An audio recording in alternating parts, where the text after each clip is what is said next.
Мынау Ош Бишкек жолуна баягы ар бир машинадан акча алынып атпайбы? Ошол бир жылда канча акча топтолот?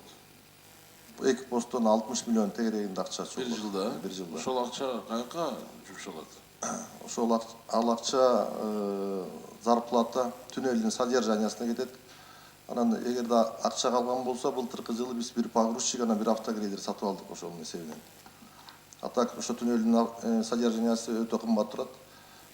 Электр энергиясы, Жолдун немесине кетпейт да? жолго колдонбойт. Туннелге да? Только түнөлгө колдонот, анан кийин зарплаталар ошо. Иши курайбыз. Өзү негизинен мына Минтранс канча 28 жылдын ичинде канча кредит алынган жолго деп?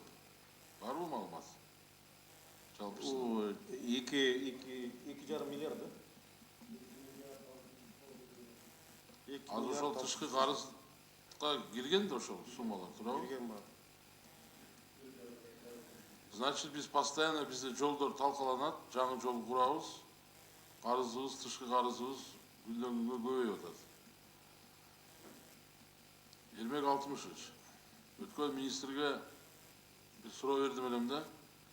Немистерге курдуруп көрбөйлүкпү бир жолдорду?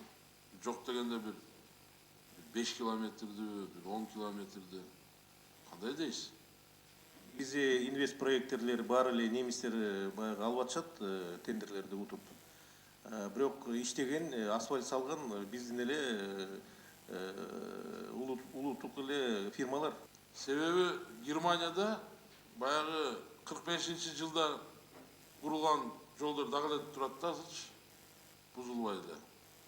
Эми бул кабо.